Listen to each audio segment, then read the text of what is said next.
From the Seaport District in New York City and brought to you by Chase. Welcome back to Jalen and Jacoby. Jalen, you're really enjoying this, aren't you?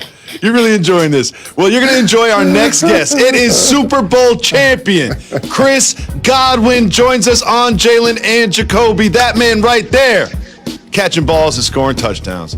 Chris, welcome to the show. I know you're probably wondering why I am dressed as a clown. Well, let me explain to you. I thought the Chiefs were going to win the Super Bowl. I bet against Chris Godwin and Tom Brady. Jalen knew you were going to win, and here I am, dressed as a clown on national television. I should have never bet against you and Tom Brady. You know, now it makes sense, man. You went with the wrong guys. It's all good, though. I guess you'll learn your lesson, right? Well, thank you so much for taking the time out and joining the show. I've definitely learned my lesson. I will never bet against you and Tom Brady ever again. But we have a clip of you after the confetti fell on the field, and you are just embracing the fact that you are a Super Bowl champion, and your fiance comes up and jumps into your arms. What did that feel like in that moment?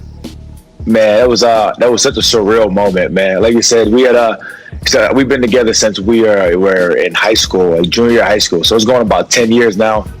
She's my day one, man. She's been with me through thick and thin. She's seen how hard I worked throughout all of this. And for her to be on the field with me and to be able to go out there and show up, that was crazy. I can't front, Jacoby. That was genuine emotion that you can't perpetrate. When I saw that video, I was like, she was with him shooting in the gym. I was like, that's the first thing I said, like, she's a day one. But here's the other thing. Scotty Miller lost your cell phone. So, as a man with a cell phone and a fiance, does he replace the phone, and how has that been?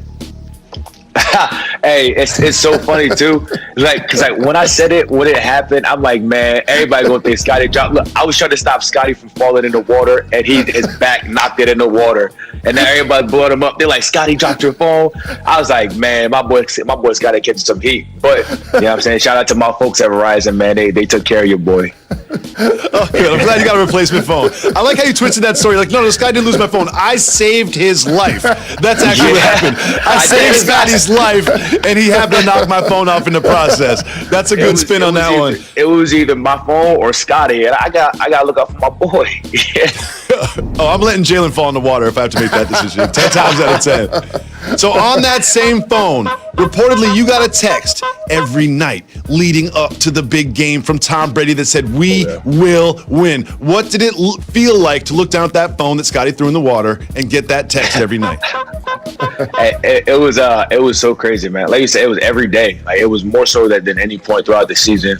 And I think like that just like kind of conveyed to us as players who had ever been there before, just how serious the moment was and how passionate he was about the win. You know, it was even like up until like the day of the game. He texted like 9 a.m. It was like, you know, one last thing, fellas. You know, gave us a little tip, some little film, and then was like, we're gonna win this game. What was the biggest change between your team last year without Brady versus adding him this year that catapulted you to winning the Super Bowl in his first season with the squad? I think it was a couple of things. I think the two biggest things were, you know, obviously his experience, being able to lean on that experience and his expertise, but also, you know, just the confidence that it brought the entire team. You know, no matter what game we were going in, we were expecting to win as opposed to hoping that we were going to win, you know, and that started to trickle down as the season progressed. Even when we hit that little slump mid-season, you know, nobody ever felt, you know, we never wavered. We knew that we were going to get back on track. We knew it was going to take a little time. You know, we had that confidence. Well, Mr. Godwin, you picked a really good year to be a free agent. You're coming off a big year. You're coming off a Super Bowl victory. Will you come back and play for the Bucs and defend that championship? I definitely want to be here, man. I can definitely say that. I love Tampa. I love the guys on the team. You know, we got a bond now that'll last forever. So hopefully I can come back. Chris, I want to give you guys your flowers because people are going to talk about y'all winning the Super Bowl, but underestimate who y'all had to go through. Y'all went through the Saints, Packers, and the Chiefs. You're a wide receiver. You know who's quarterbacking those other teams. Just talk about how special that is. Man, that's so unreal. Like you said, man, it's special. to be able to beat those three quarterbacks back to back to back, it's no easy feat, and it's a testament, to the team. But really, it's a testament to our defense. They've been balling all postseason, creating turnovers. Stopping the best quarterback that this league has to offer. And then they capped it off with a brilliant performance in the Super Bowl. So shout out to those guys. They was balling. Shout out to Coach Bowles. Well, I'm glad you mentioned Coach Bowles because he did a great job with the defense. You also have Byron Leftwich as the offensive coordinator. And what was the impact of the diversity in the coaching staff that had on the field that translated to wins? Yeah, I mean, it's one of those things where, you come to work every day and you see such a diverse group of people. Everyone feels like they're represented and have someone that they can relate to. And it really is a testament to BA, and our staff of just, the mindset that they had coming in, and of inclusion, but also not picking the right people for the job. He wasn't like going out there, I'm gonna hire X, Y, and Z because they're black or because they're a woman. He was hiring the best people for the job, and that's the brilliant thing about it. And we all believe in our staff. We all are a big family. And honestly, to us, it was normal, coming to work and seeing females, black people, white people of all races. It was really cool to see. I'm glad you shouted out your defense, and we had Shaq Barrett on the show celebrating him a couple of days ago. What was it like watching from the sidelines Patrick Mahomes run for his life, literally? Yeah, he was literally running for his life, man. I think I saw a stat that was like he ran like 500 yards to just avoid getting hit. I'm like, that's not a fun night for any quarterback, man, especially someone with a toe injury. It was brutal to watch him see that, but I love watching my dogs go out there and ball. And Shaq and JVP and all those guys, they get after him every single time. Well, I want to congratulate you on the Super Bowl victory, congratulate you on a great season, and congratulate you on the upcoming deal you're about to sign. I can't wait for us on Jalen and Jacoby to celebrate that deal when that news comes across the ticker. Thank you so much for taking the time. Thanks for the love. Sir. Congratulations. Yeah, I appreciate you, fellas. Y'all be safe. Stay tuned. We're coming back really soon with more on Jalen and Jacoby. As you know, the Super Bowl was this past weekend.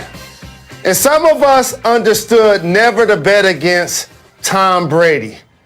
But my co-host, David Jacoby, he didn't get the memo. So we bet on the game, and he lost. So I get to show up at work looking like a Detroiter that was raised in Michigan. He gets to show up at work looking like Jacoby the Clown. I can't believe I bet against Tom Brady. Welcome to work, David. I can't believe I bet against Tom Brady. I can't believe I bet against Tom Brady in the Super Bowl. This is what happens when you bet against Tom Brady in the Super Bowl. Like, y'all couldn't block for Patrick Mahomes? You couldn't score a touchdown? You got Hill. Get him. You got Kelsey. You can't score a touchdown? Not even a touchdown? Be the man, clown. Look how you got me, Tom Brady. Look how you got me, Tom Brady. Let's do the show. Let's do the show. All right. J.J. Watt. He's clowning around because he knows the Texans are clowning around. Let me just show you how the Texans have been clowning around this offseason.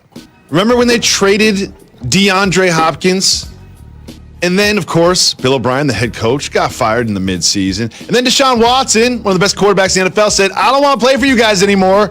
And today they have released what's probably the best defensive player in the history of the franchise, J.J. Watt. Jalen, what is going on with the Houston Texans? This is a classic example of a family being able to own the team forever.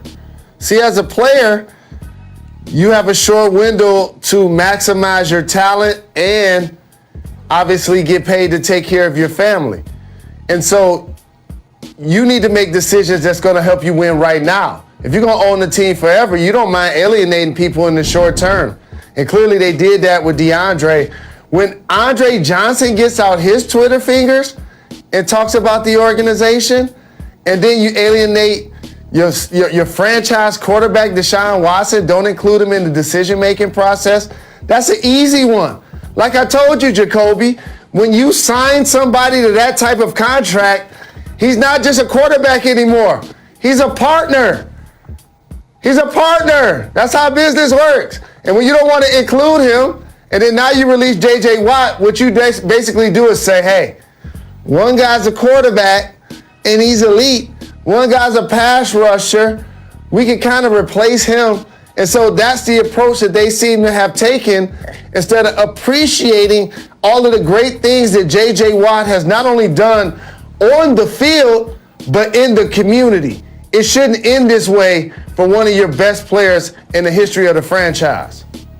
I'm wearing a fake smile right now because I'm dressed as a clown and I lost a bet. But I'll be watching for the smiles on draft night because you know the people that get drafted by the Texans are going to be so happy that they're finally professional football players, but they're going to be like, man, I am joining a franchise that is in absolute turmoil. Jalen, you know who wasn't clowning around last night? Wardell, Stephen Curry. The Warriors played the Magic and Steph gave them 40